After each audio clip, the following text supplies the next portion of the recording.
Hi everyone, Dave Bradshaw here alongside RevPro owner and booker Andy Quildan. Andy, we are very much now on the road to high stakes, which is less than 3 weeks away, but live in London tonight certainly made things more interesting for Wolverhampton. Where to begin? Well, I think there's probably only one place, which is our main event. It was 2 out of 3 falls between Cowboy Way and Connor Mills and Jay Joshua. Of course, we know that Jay Joshua and one called Manders are going to collide one-on-one in Wolverhampton for that undisputed British Heavyweight Championship. Manders got a pinfall win over Jay Joshua last week in Southampton. Tonight, he got 2 in a row as Cowboy Way beat Mills and Joshua 2-1. Yeah, it was interesting, wasn't it? Because so much stuff went into this one. So I spoke last week about how I was confident I'd be able to get the match done for high stakes. We signed the deal just before we opened the doors. We got the two together, we signed the deal. So they would have gone into that match knowing that their contest was high stakes was happening, but it wasn't like they had any time to reflect upon that. They knew it was a likely scenario, I guess, but like the deal was done literally just before we opened doors. We've been talking this afternoon and kind of that was a decision that was made. So they went into that match with extra intensity. Now, what I thought was most telling was when Jay Joshua went into that match, you heard the words, "I've never been knocked out before." And he admitted that happened to him in Southampton, which raises some questions on whether he should have been resting tonight, I guess. But like he said, I was stunned, and I feel like the match itself being in that 2 out of 3 falls environment, so much of that match, so much of that first fall, it was a sprint, it was very different to their previous matches. I think a big part of that first fall was Jay Joshua wanting to prove a point. He wanted to prove that he could pin one called Manders ahead of that undisputed British Heavyweight Championship clash at high stakes. But then that in of itself brought its own problems, that there was still another 2 falls potentially to go in the match, which both falls went to Manders. So whilst Jay got that psychological victory in the early part of that match, and now he knows he can pin Manders, and of course it's only going to take 1 fall on Saturday, March the 21st, live from a hangar in Wolverhampton. But he also knows that Manders beat him twice in a row, so momentum is on the Cowboys' side. And then we have to add to that as well. At one point I wanted to make throughout the whole thing is this isn't these Cowboy Ways versus Mills and Joshua matches. It's not about the undisputed British Heavyweight Championship. It's about the best tag teams in the world going to war. And you saw at the end of that contest, the young guns coming out, facing off with Cowboy Way, making their intentions perfectly clear. They want to challenge, or they want Cowboy Way to challenge those undisputed British Tag Team Championships. And I'll tell you something for nothing.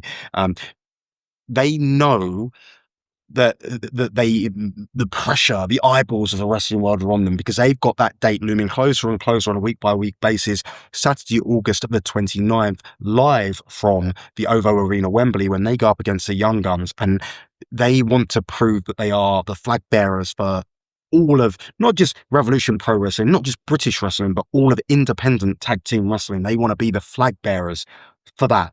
And to do that, they need to be headlining the shows like we've seen them do so often in 2026.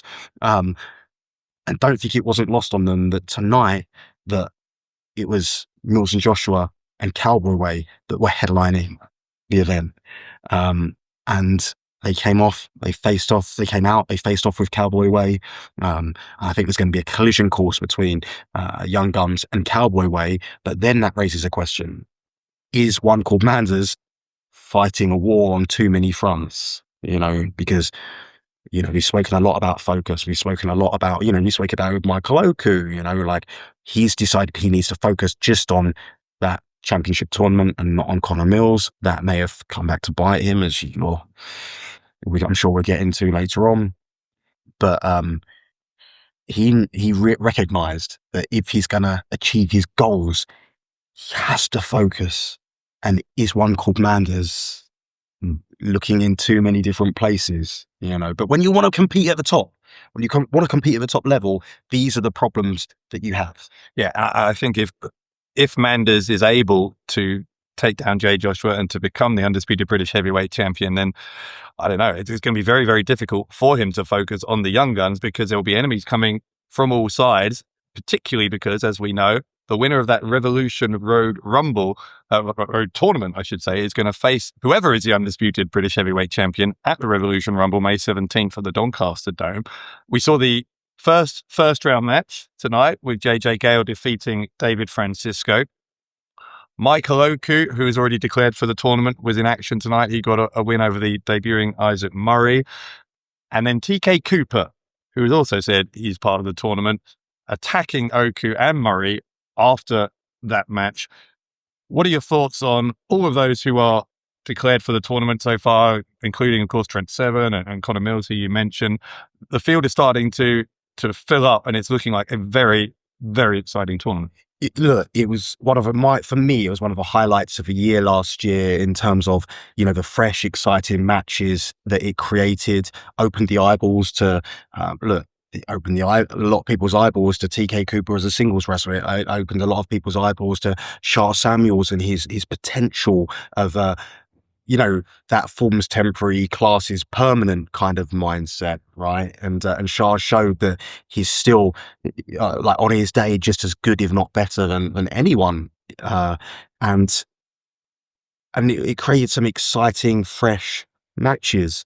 And this year's tournament's going to do exactly the same. And that's to me the type of thing you get excited about as a wrestling fan, because look, we've been doing this for a very long time, and it's not often you get to see these first time matches pop up.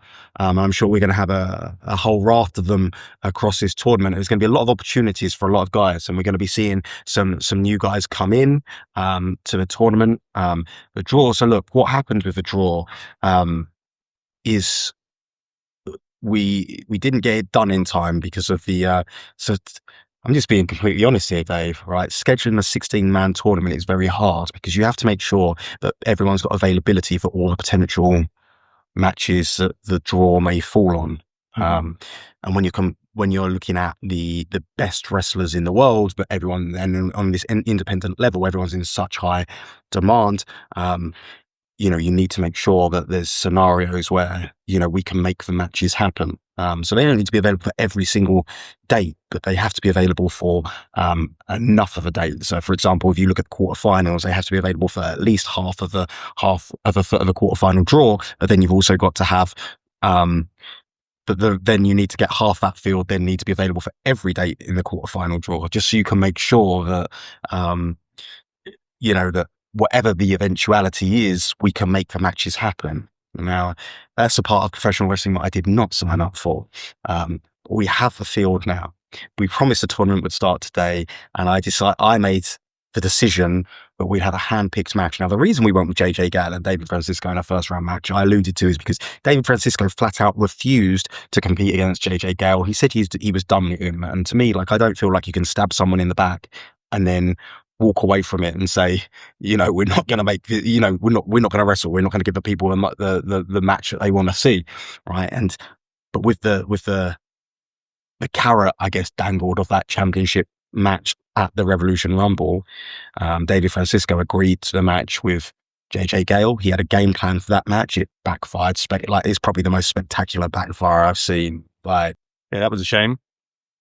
It was, yeah. But the fact is, JJ Gale advances through to the next round, the quarterfinal round of the Revolution Road tournament, and he will get to sit back. He'll get to sit back and watch that draw. He'll be able to sit back and take a look at all the matches, all the potential opponents that he could face in a quarterfinal match. And I say, look, it was a disadvantage in the sense that obviously he had a very tough first round match. However, you could look at it as an advantage in the sense that now he can sit back and scout the competition, so to speak, and without having to worry about focusing on a first round match. Mm-hmm. So to me, it's a good position that JJ Gale's in right now. And I alluded to it during commentary in the match. A lot of people, they laid out their claim for that undisputed British heavyweight championship at the top of last year. And we saw everyone who laid out their claim come very close or hold that championship. You saw in Michael Oku, you saw Ricky Knight Jr., and you saw people come close as well. And the only person who didn't come anywhere near that championship was JJ Gale. And many people speculate the reason is because he dedicated such a large portion of 2025 to that tag team. I don't think it's speculation. I think that's fact, isn't it? I'm trying not to find out. I'm trying not to land in one of the "am I wrongs" that David Francisco likes to put out on his social media.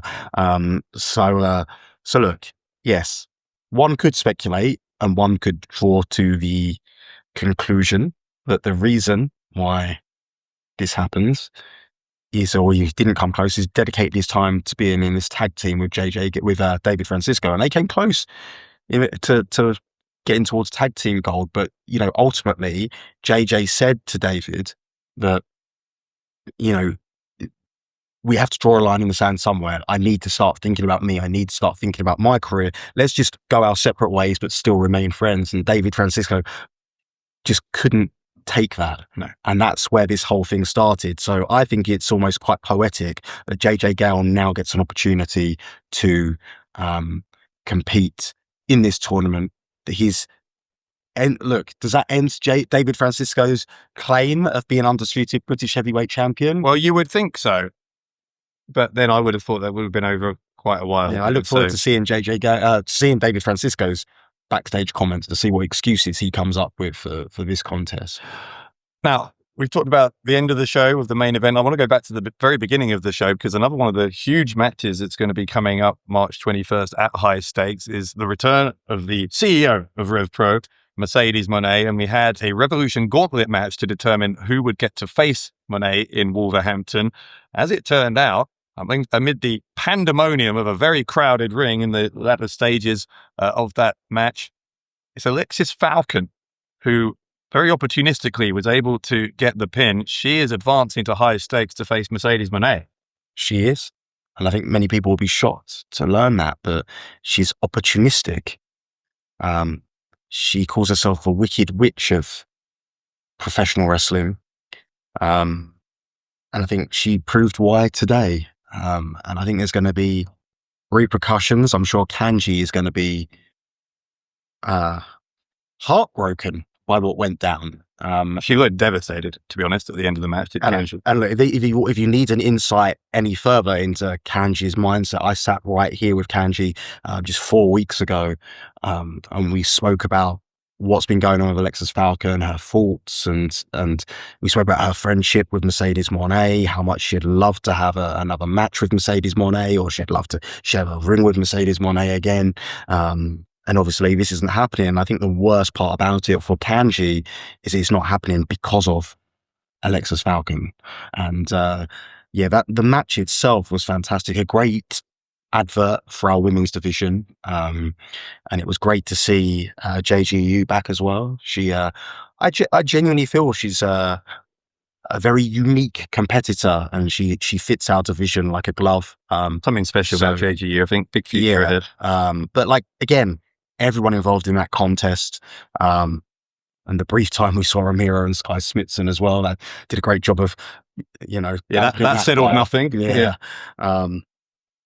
But what a showcase. And now we know it's going to be Mercedes Mone versus Alexis Falcon, and Alexis Falcon is now demanding that Mone put some of her championships on the line, saying she's a prize fighter and she needs, basically, look, Alexis Falcon isn't going to be done until she has just ravaged everything that's around her, and she would love nothing more than to rip some of those titles from around Mercedes Mone's waist. She'd love nothing more than to wave those championships in Kanji's face.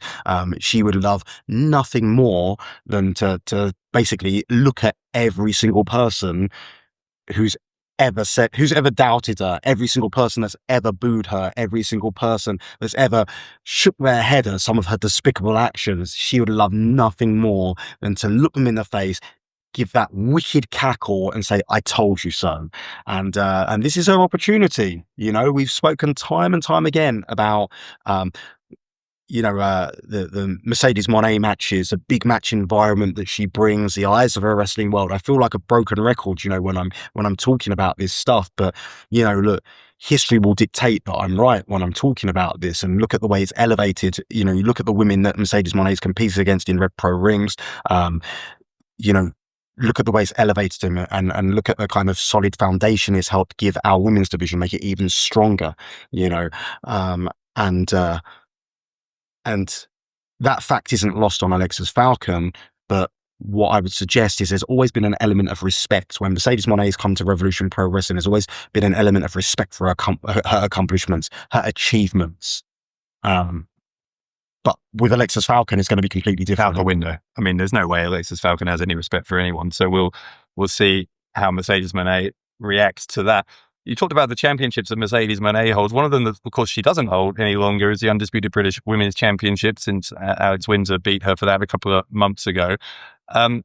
Windsor was in action in that no disqualification tag match tonight alongside Nina Samuels, an uneasy alliance between those two, taking on the new Cutthroat Collective team of Sapphire Reed and Anita Vaughan. Reed is now the leader of the CTC, got a pinfall win over Windsor. So I'm asking you directly, what does that mean for the Undisputed British Women's Championship? Well, clearly, Dave, you mean Sapphire Reed's going to get a shot at the Undisputed British Women's Championship? When? I don't know, Dave. Why not? Because we've just done a show. Yeah. It's been, about half an hour since we went off air? Yeah, what have you been doing for half an hour? Come on. Well, I could tell you a story about what I was doing, but that would involve throwing someone under the bus. But no, I've not had a chance to speak to either woman I just wanted to speak, that's all. Since the show went off air. I've not had a chance to speak to either woman. We will endeavour to get a championship match between Sapphire Reed and Alex Windsor signed. I'm sure I'm not going to have to ask Alex Windsor twice. You saw at the conclusion of that match, that's exactly what Sapphire Reed wants.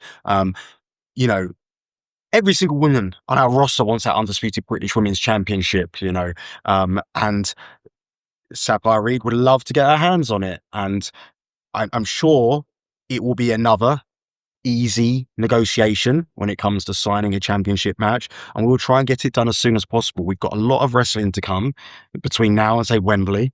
Yeah. Right. And we're adding shows all the time. I'm working so hard in the background to add shows to try and fill out our schedule. But we're looking for the right venues, the right locations. So if anyone's, got any suggestions, feel free to write in to info@revolutionprowrestling.com. And you can send a letter? Probably not. Old-fashioned. And on top of that, if anyone wants to sponsor us as well, you can do so with info@revolutionprowrestling.com as well. Give us your money. We'll make it go a long way, I promise you. It's what we want to do. Look, we want to make every show a big show. And I think that I'm getting wound up looking at people going like, where's your, we announce a show, the Revolution Rumble coming to Doncaster Dome, tickets on sale now, May 17th. We announce that show as a big show. We announce High Stakes, Hangar Wolverhampton, March 21st. We announce those shows, and then people in London are saying like, well, where's our big London shows? And I'm like, you're getting them every single month, first Sunday of every month.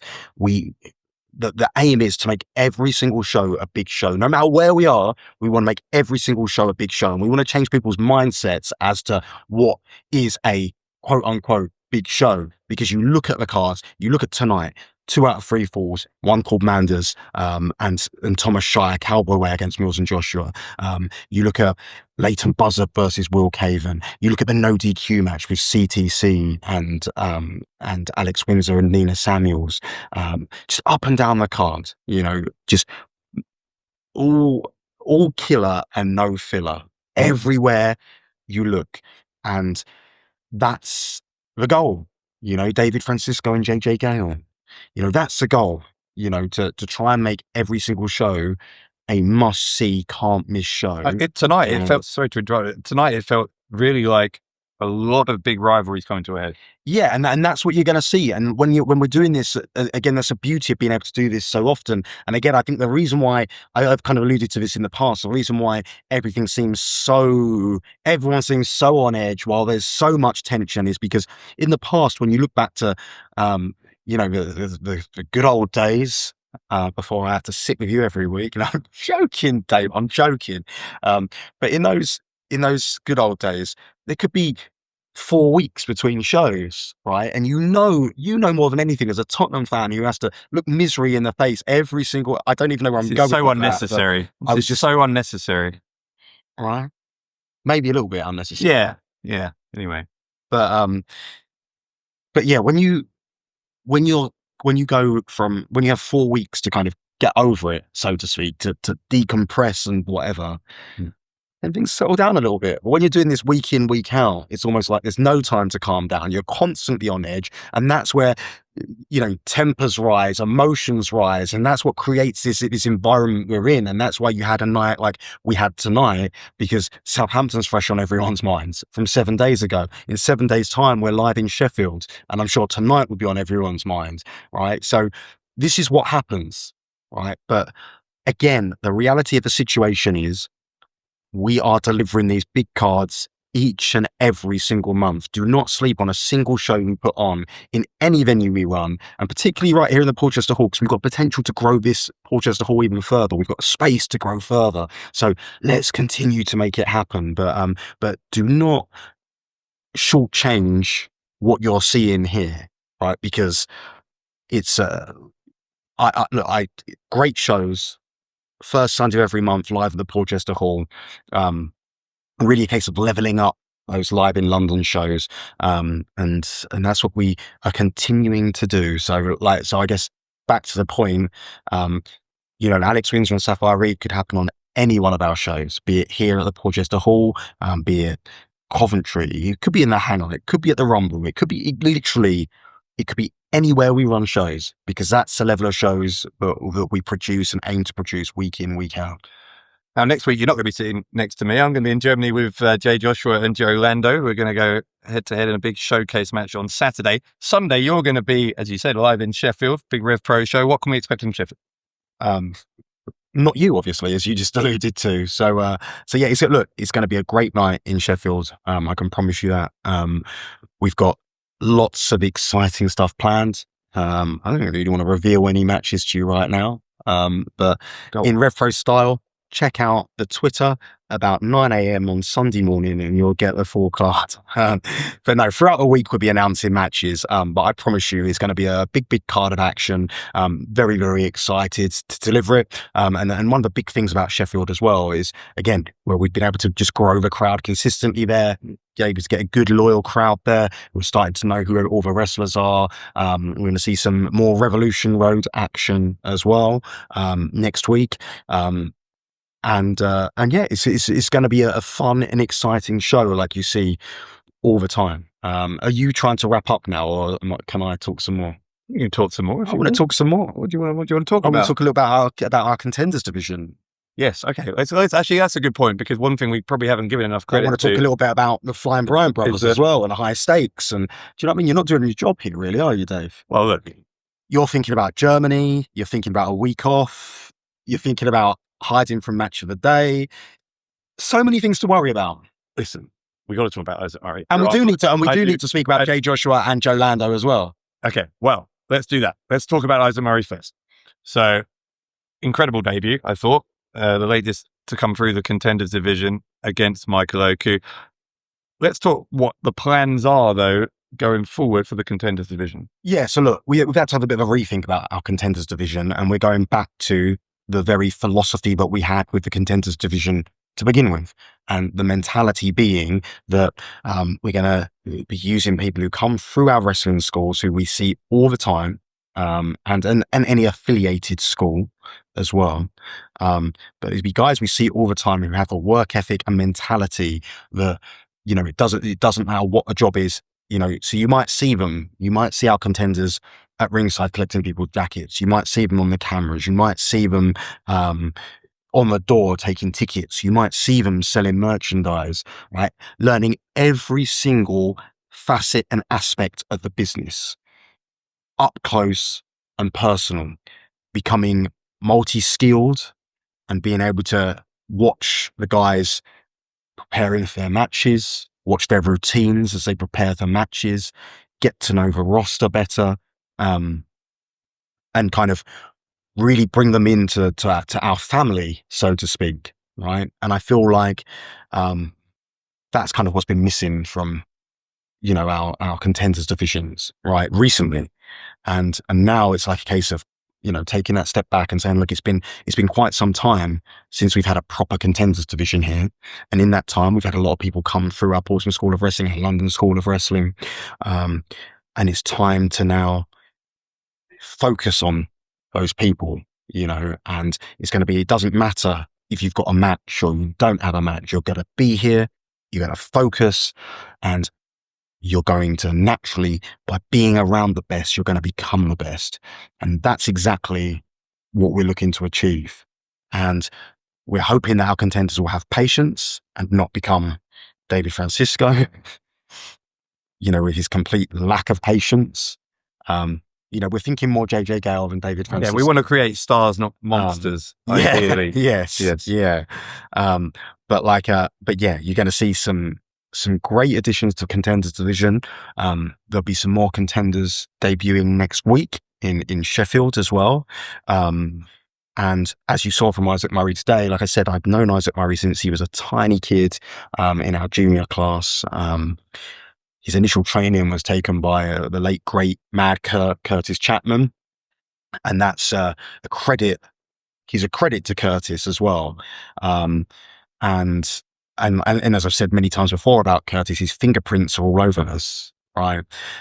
So I think it's important to make that clear as well. And kind of make sure he gets the credit which is due to him, because I feel like all the time when we speak about Curtis Chapman, we always speak about the Mad Kurt character, right?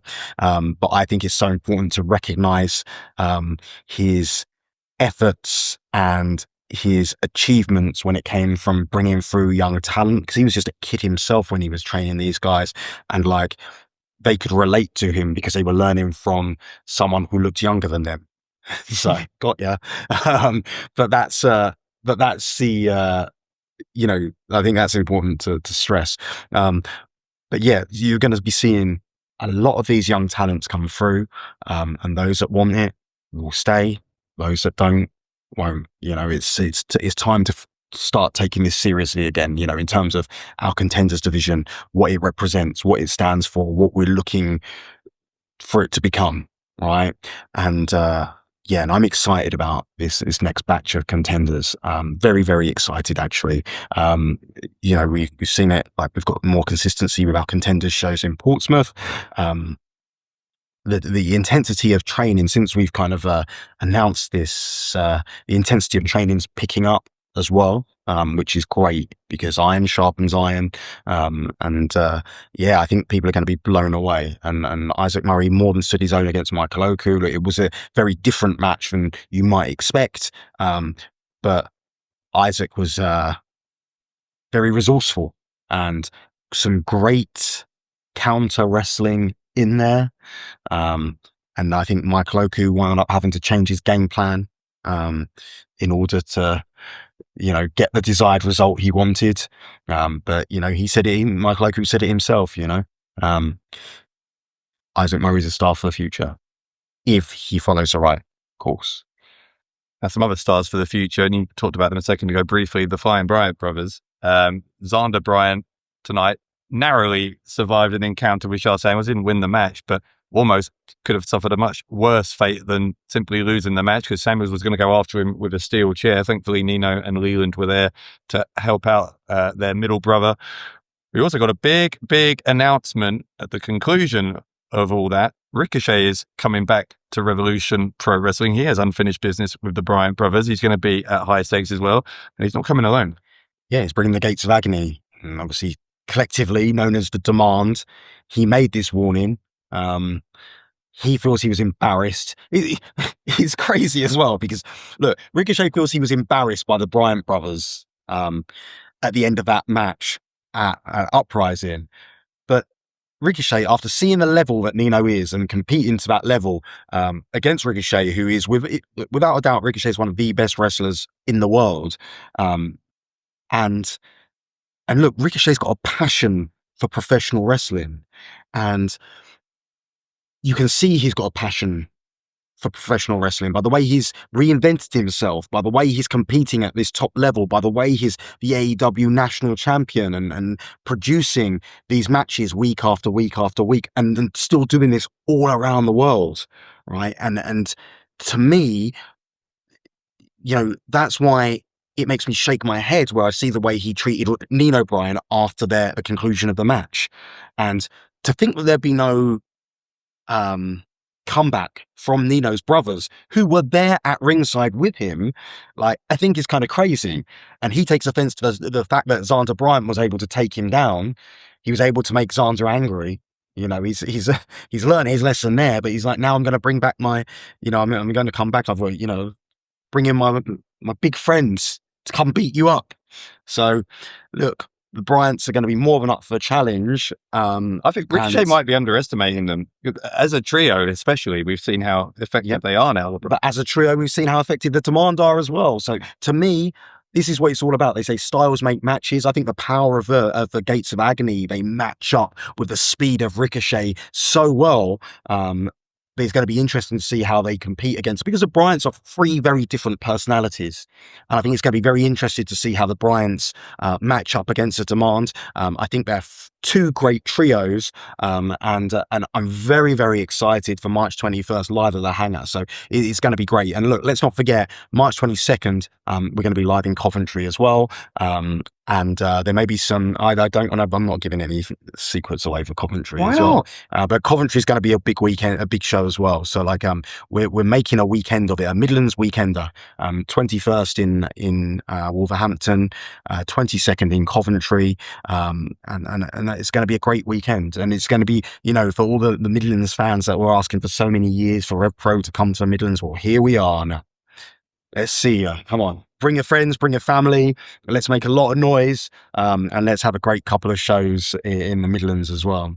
Yeah, as you said, top international stars coming to RevPro. Lastly, let's revisit then. I mentioned it briefly because I didn't want to make you feel bad that you're not coming to Germany with me, but we'll go back there because it is a big match. Jay Joshua, the undisputed British heavyweight champion, is going to go one-on-one with Joe Lando, the undisputed British cruiserweight champion. A real showcase for RevPro as part of the International Wrestling Summit, big show, part of WXW's 16-karat gold weekend this coming weekend in Oberhausen. How did that match come about, and how does that fit into the wider strategy of getting more eyeballs on RevPro? Well, look, I feel it's always important to do good business with people who also want to do good business. Kind of a go back with WXW many, many, many years, and WXW, much like us, that stood the test of time in being that stubborn promotion that just keeps going and going and going, finding, creating new talent. So yeah, when they asked me about, was RevPro be interested in kind of having some representation at this independent wrestling summit, absolutely jumped at the opportunity. I was like, we need to send the best representation for Evolution Pro Wrestling. What more exciting than a catchweight contest between cruiserweight, heavyweight and heavyweight champion Jay Joshua, Joe Lando? We've seen some exchanges in some of the matches they've had with each other, and I think it's going to be great in Germany this coming weekend. So yeah, it's going to be great, and I hope that, again, any opportunity we get to open some new eyeballs to what Revolution Pro Wrestling is all about, I will take it in spades, because I think that's what this game is. Like I always talk about one fan at a time. This is another example of that. So I'm hoping Jay Joshua and Joe Lando go out, absolutely smash it, have a great match against each other, like we know they can and will. And again, it's another one of those styles make matches, a flyer versus a power wrestler. And it's going to be interesting to see what wins, speed or power. Look, there's no stakes per se in this one, but if Joe Lando were to be Jay Joshua, then of course that opens a conversation for a heavyweight championship match down the line. So yeah, I'm pumped. I think it's like I say, a great representation for RevPro.